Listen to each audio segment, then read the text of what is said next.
Pardonnez donc, Seigneur, si je me suis méprise. Mon orgueil dans vos fers n'a rien qui l'autorise. Je viens de me connaître et me vois à mon tour indigne des honneurs qui suivent votre amour. Avoir brisé ces fers fait un degré de gloire au-dessus des consuls, des préfets du prétoire.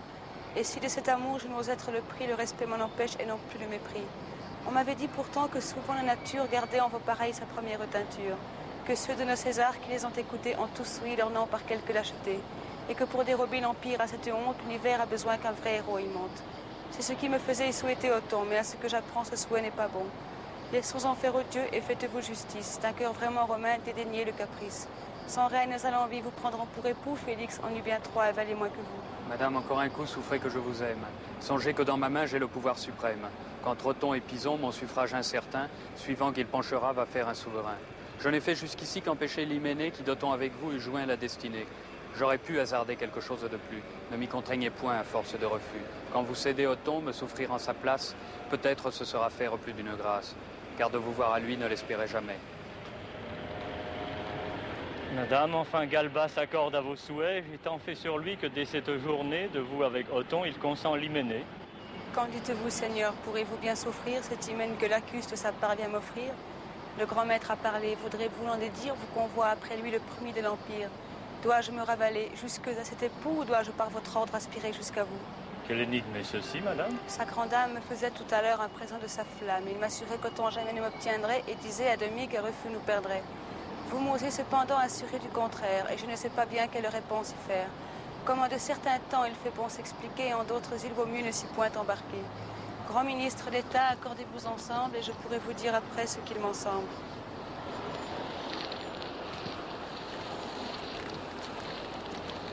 Vous aimez donc Plotine, et c'est là cette fois qui contre Vinius vous attachait à moi. Si les yeux de Plotine ont pour moi quelque charme, y trouvez-vous, Seigneur, quelques sujets d'alarme? Le moment bien heureux qui m'en ferait l'époux réunirait par moi Vinius avec vous. Par là, de nos trois cœurs, l'amitié ressaisie en déracinerait haine et jalousie. Le pouvoir de tous trois, par tous trois affermi, aurait pour nœud commun son gendre en votre ami. Et quoique contre vous il osât entreprendre... Vous seriez mon ami, mais vous seriez son gendre, et c'est un faible appui des intérêts de cour.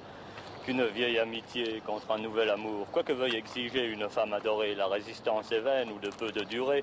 Elle le choisissait tant, elle y choisit si bien qu'on se voit hors d'état de lui refuser rien.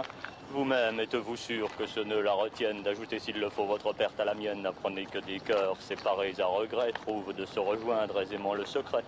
Othon n'a pas pour elle éteint toutes ses flammes, il sait comme au mari on arrache les femmes. Cet art sur son exemple est commun aujourd'hui, et son maître Néron l'avait appris de lui.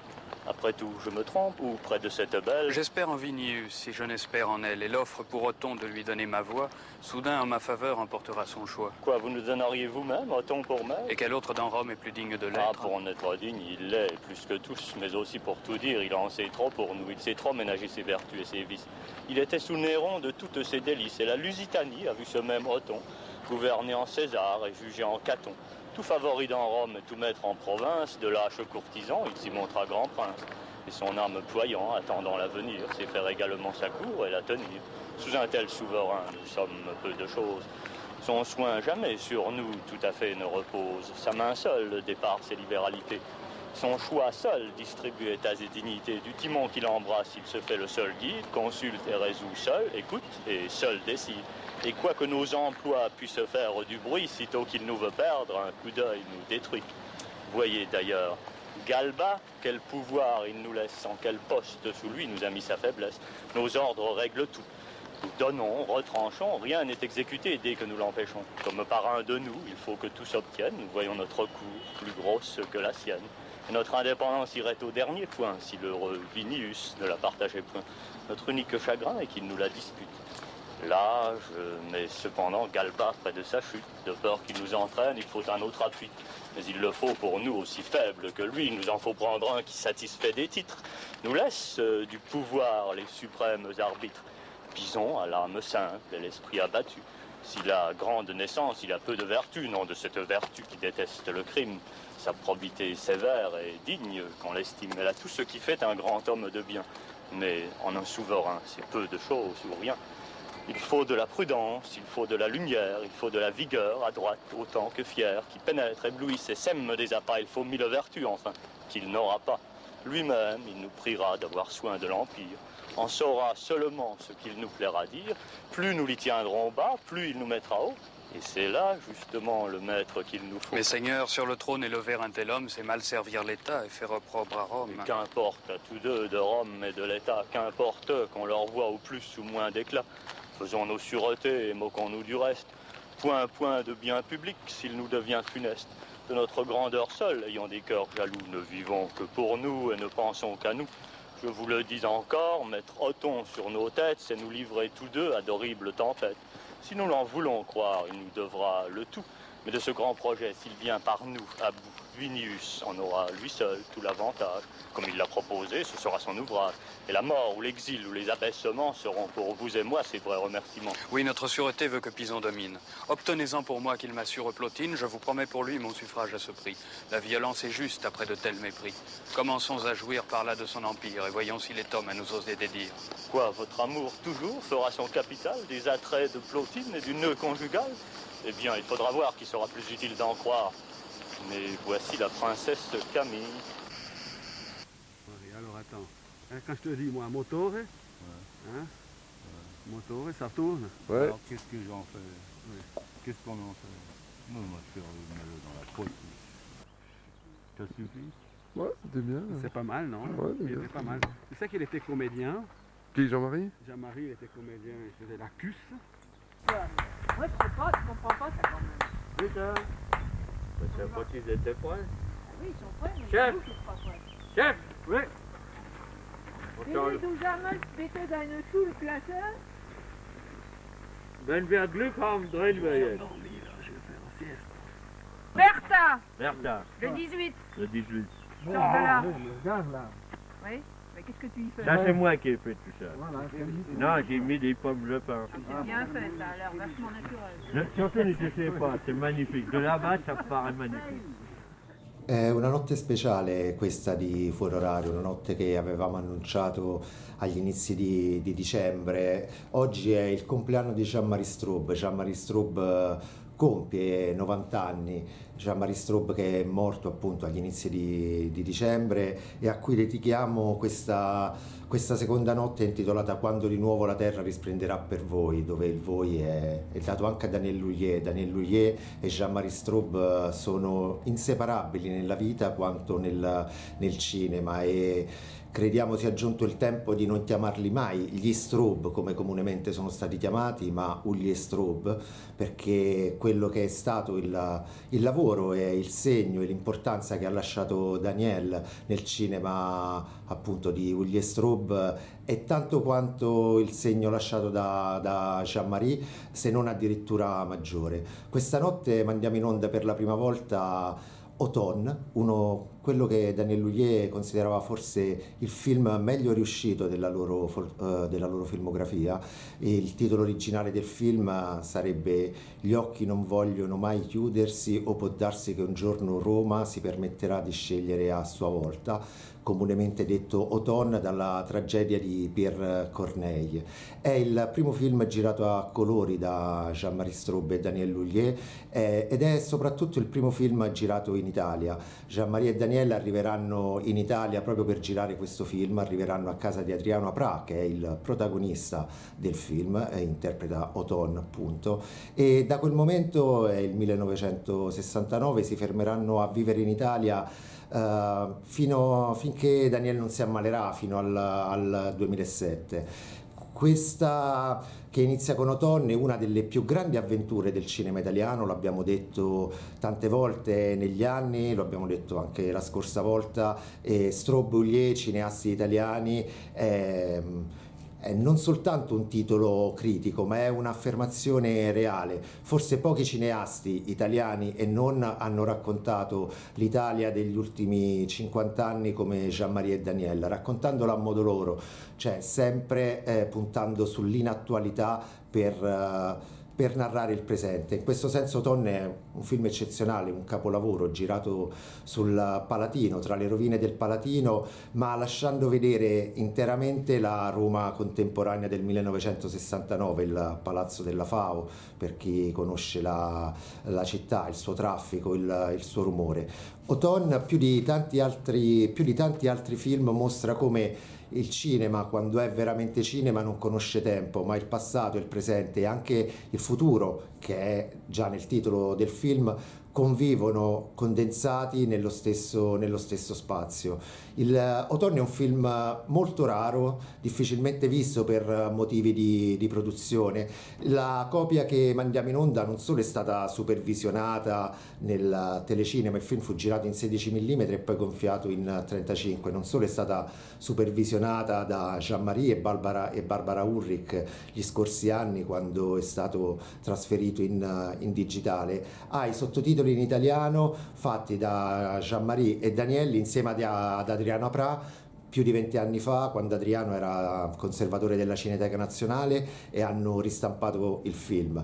È volontà degli autori che i sottotitoli indichino soltanto il senso di quello che si stia dicendo, ma non riportino una traduzione letterale dei versi di Corneille. Apra stesso, che proveremo a sentire per le prossime messe in onda del film, racconta che quando giravano lui comprendeva ben poco del francese del Seicento di Corneille, ma Daniel appunto era molto felice di questa cosa, perché la recitazione straniante voluta dagli Straub funzionava molto meglio nel momento in cui gli interpreti non comprendevano totalmente quello che stavano dicendo.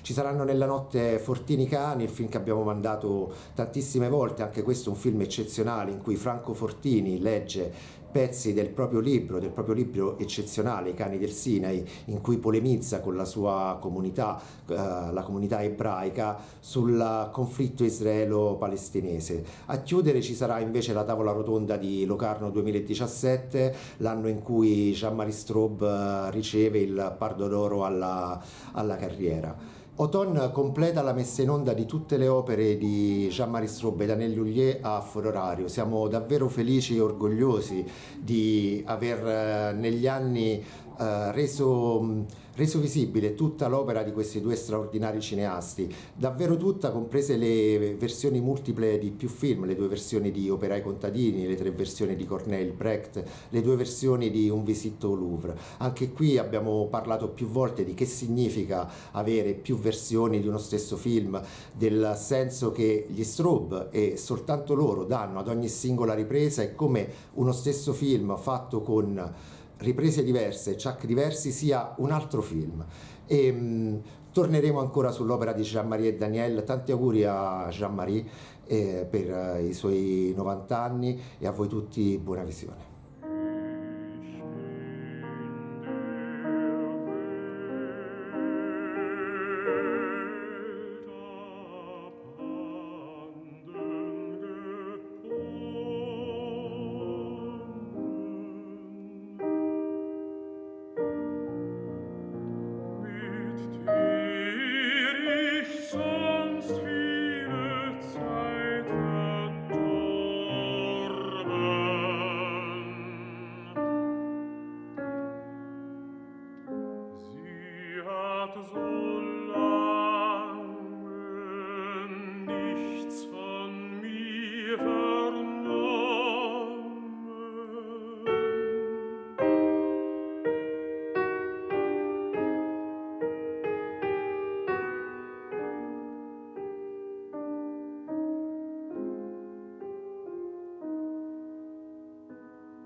Votre amitié, Seigneur, me rendra téméraire. J'en abuse et je sais que je vais vous déplaire. Que vous condamnerez ma curiosité, mais je croirais vous faire une infidélité si je vous cachais rien de ce que j'entends dire de votre amour nouveau sous ce nouvel empire. On s'étonne de voir qu'un homme tel qu'Othon, Othon d'Oléophée, soutienne le grand nom, daigne d'Invinius se réduire à la fille, s'attache à ces consuls qui ravagent, qui pillent, qui peut tout, je l'avoue, auprès de l'empereur, mais dont tout le pouvoir ne sert qu'à faire horreur, et détruit d'autant plus que plus on les voit croître, ce que l'on doit d'amour aux vertus de son maître. Ceux qu'on voit s'étonner de ce nouvel amour n'ont jamais bien conçu ce que c'est que la cour. Un homme tel que moi jamais ne s'en détache, il n'est point de retraite ou d'ombre qui le cache. Et si du souverain la faveur n'est pour lui, il faut ou qu'il périsse ou qu'il prenne un appui. Car le monarque